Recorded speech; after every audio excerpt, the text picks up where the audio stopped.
ಎಲ್ಲರಿಗೂ ಸಂಹಿತಾ ಸವಿರುಚಿ ಯೂಟ್ಯೂಬ್ ಚಾನಲ್ಗೆ ಸ್ವಾಗತ. ನಾನಿವತ್ತು ಪಾಲಕ್ ಸೊಪ್ಪಿಂದು ತವ್ವೆ ಮಾಡೋದು ತೋರಿಸ್ತಾ ಇದ್ದೀನಿ. ಇದಕ್ಕೆ ಫ್ರೆಶ್ ಆಗಿರೋವಂಥ ಒಂದು ಕಟ್ಟು ಪಾಲಕ್ ತೊಗೊಂಡಿದ್ದೀನಿ. ಬೇರು ಕಸ ಎಲ್ಲ ಬೇರ್ಪಡಿಸ್ಬಿಟ್ಟು ಕ್ಲೀನಾಗಿ ತೊಳ್ಕೊಂಬಿಟ್ಟು ಅದನ್ನು ಹೆಚ್ಕೋಬೇಕು ಸಣ್ಣದಾಗಿ. ಪಾಲಕ್ ಸೊಪ್ಪು ಬೇಗನೆ ಬೇಯುತ್ತೆ, ಹಾಗಾಗಿ ಆಚೆ ಕಡೆನೇ ಬೇಯಿಸ್ಕೊಳ್ಳೋಣ. ಅದಕ್ಕೆ ಫಸ್ಟು ನಾವು ಎಲ್ಲ ಹೆಚ್ಚಿಟ್ಕೊಂಬಿಟ್ಟು ಅದಾದಮೇಲೆ ಒಂದು ಕುಕ್ಕರಲ್ಲಿ ಒಂದು ಅರ್ಧ ಪಾವಷ್ಟು ಬೇಳೆನ ಬೇಯಿಸ್ಕೊಂಡಿದ್ದೀನಿ. ತೊಗರಿಬೇಳೆ ಬೇಯಿಸಿ ತೆಗೆದಿಟ್ಕೊಂಡಿದ್ದೀನಿ ಆಲ್ರೆಡಿ ನಾನು. ಇವಾಗ ಸೊಪ್ಪು ಬೇಯಿಸ್ಕೊಳ್ಳೋಕ್ಕೆ ಒಂದು ದಪ್ಪ ತಳದ ಪಾತ್ರೆ ತೊಗೊಂಬಿಟ್ಟು ಅದಕ್ಕೆ ಸ್ವಲ್ಪ ಸೊಪ್ಪೆಲ್ಲ ಸೇರಿಸ್ಬಿಟ್ಟು ಸ್ವಲ್ಪ ನೀರು ಹಾಕ್ಕೊಳ್ಳೋದು. ಎಷ್ಟು ಬೇಕೋ ಅಷ್ಟು ನೆನೆಯೋಕ್ಕೆ ಬೇಕಾಗಿರೋಷ್ಟು ಮಾತ್ರ. ಸೊಪ್ಪೇನು ಅಂತಂದರೆ ಕ್ವಾಂಟಿಟಿ ತಗ್ಗತ್ತಲ್ವ, ಹಾಗಾಗಿ ಕಮ್ಮಿನೇ ನೀರು ಹಾಕ್ಕೊಳ್ಳಿ. ನಾನೊಂದು ಅರ್ಧ ಮುಕ್ಕಾಲು ಲೋಟದಷ್ಟು ನೀರು ಹಾಕಿದ್ದೀನಿ ಅಷ್ಟೇ. ಮುಚ್ಚಿಟ್ಬಿಟ್ಟು ಬೇಗ ಬೇಯಿಸ್ಕೊಂಬಿಟ್ರೆ ಬೇಗನೆ ಬೆಂದೋಗುತ್ತೆ. ಒಂದು 10 ನಿಮಿಷದಲ್ಲೆಲ್ಲ ಬೆಂದು ಬಿಡುತ್ತೆ. ಬೆಂದಿದ್ದಾಗಿದೆ ನೋಡಿ, ನೀರು ಕಮ್ಮಿ ಆಗಿದೆ ಮತ್ತು ಬೆಂದೂ ಅದು ಶ್ರಿಂಕ್ ಆಗಿದೆ, ಕಮ್ಮಿ ಆಗಿದೆ ಸೊಪ್ಪು. ಈ ಸ್ಟೇಜಲ್ಲಿ ನಾವಿವಾಗ ಬೇಳೆ ಸೇರಿಸೋಣ. ಬೇಳೆಗೆ ತಕ್ಕಷ್ಟು ನೀರು ಹಾಕಿದ್ದೀನಿ, ಅತಿಯಾಗಿ ನೀರು ಹಾಕಿಲ್ಲ ನಾನು. ನೋಡಿ, ಅರ್ಧ ಪಾವಷ್ಟಿದೆ ಇದು ಬೇಳೆ. ಅದನ್ನು ಮಸ್ಕಾಗಿ ಬೆಂದಿರೋ ಬೇಳೆನ ಹಾಕ್ಕೊಳ್ತಾ ಇದ್ದೀನಿ. ಅದಕ್ಕೆ ಇವಾಗ ಸ್ವಲ್ಪ ಬೇಕಾಗಿರೋಷ್ಟು ತಕ್ಕಷ್ಟು ನೀರು ಹಾಕ್ಕೊತೀನಿ. ಇವಾಗ ಒಂದು ಲೋಟದಷ್ಟು ನೀರನ್ನ ಸೇರಿಸ್ತಾ ಇದ್ದೀನಿ.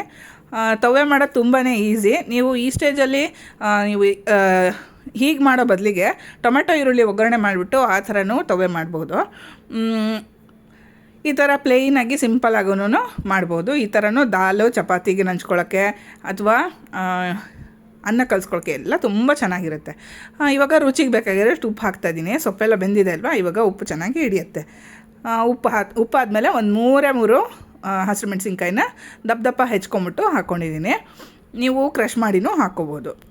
ಖಾರಕ್ಕೆ ತಕ್ಕನಾಗ ಹಾಕ್ಕೊಳ್ಳಿ ಹಸಿರು ಮೆಣಸಿನ್ಕಾಯಿ. ಆಮೇಲೆ ಸ್ವಲ್ಪ ಹೊತ್ತು ಕುದಿಯೋಕ್ಕೆ ಬಿಟ್ಟಿದ್ದೀನಿ. ಕುದ್ಮೇಲಿಂದ ಕಲರ್ ಚೇಂಜ್ ಆಗುತ್ತೆ ಅದು.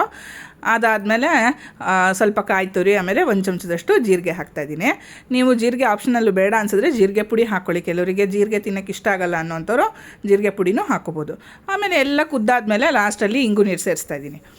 ತುಂಬ ಈಸಿಯಾಗಿ ಮಾಡಿಬಿಡ್ಬೋದು ತವ್ವೆನ. ಇದೇ ಜಾಗದಲ್ಲಿ ನೀವು ಬೇರೆ ಏನಾದ್ರು ತರಕಾರಿ ಹಾಕ್ಬಿಟ್ಟು ತವ್ವೆ ಮಾಡ್ಕೊಂಬಿಡ್ಬೋದು.